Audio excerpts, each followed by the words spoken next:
waxaa maanta si ballaaran lagu cad degmada Ceelaf Weyn Suldaan Saleebaan Cawil Dirir oo ka mid noqday salaadiinta Soomaaliland munaasabadda caleemasaarka suldaanka ay ahayd mid ay isku wada arkeen wajiyaal badan oo kala moogana iyadoo ay beesha suldaankan cusub dooratay ay halkaas kalsooni buuxda ku siisay Suldaan Saleebaan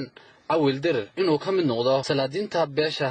Saad Yunis munaasabaddan caleemasaarka suldaanka cusub oo si heer sare loo soo agaasimay ayaa waxaa ka soo qayb galay salaadiin uqaal boqorro culimaawdiin aqoon-yahano xildhibaano maamulka heer gobol iyo heer degmo haween tiro badan iyo marti sharaf kale oo aad u tiro badan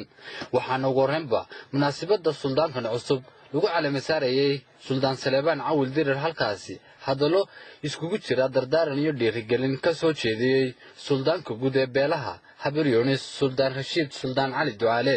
boqor Ismaan Maxamuud Buur Madow oo isna munaasabaddan caleemasaarka suldaanka cusub halkaasi hadallo dardaaran iyo dhiirigelin ugu jira ka soo jeediyay afhayeenka salaadiinta Soomaaliland Suldaan Xiday intaas oo umada ayaa isugu timi aad iyo aad baan waxaan ugu mahadnaqayaa anigoo ku hadlaya magaca madax dhaqameedka dadka shacabkan Soomaaliland ee gobolada faraha badan iyo degmooyinka faraha badan ka yimi ayaanu u mahadnaqaynaa aad iyo aad waxaan ugu faraxsanahay ka soo qaybgalka aanu ka soo qayb galay aad iyo aad waxaan ugu faraxsanahay ka soo qaybgalka aanu ka soo qayb galay dhaqanka Soomaaliland oo maanta suldaan cusub oo qiimihiisa karaamadiisa leh xildhibaan Bukhari oo yana halkaasi ka hadlay ayaa sheegay sida ay u soo dhaweynayaan suldaankan cusub geesta kale waxa iyaguna halkaasi ka hadlay gudoomiyaha gobolka Sanaag Maxamuud Cali Saleebaan Rimaah maayirka degmada Ceerigaabo Ismaaciil Xaaji Nuur gudoomiyaha degmada Ceelaf Weyn Baasha Xamdulla Warsame waxay ahayd mid bannaan oo meesha ka maqan waxaan aad ugu faraxsanahay kaalinta buuxsantay ee saldaanadeed ee halka ka abuurantay ee reer Ceelaf Weyn iyo ummadda dowladda Soomaaliland aanay u kala harin aad iyo aad baan masuul uga ahay in badan ayay kaalintaasi bannaanay markii sida warka ku hayno taladani in badan la ruuxay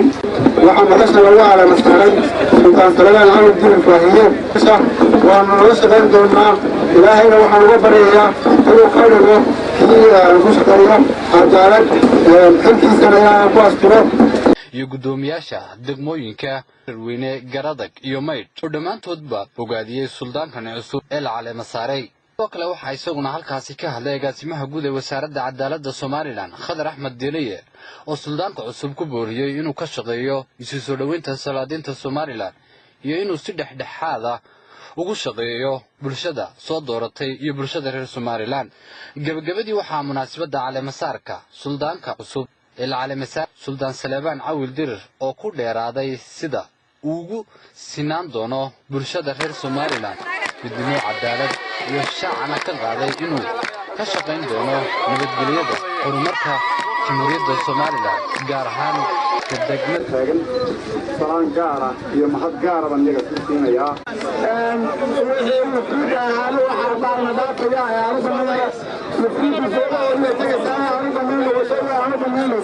محمد المي تلفزيون كعالمي هون كيبل تي في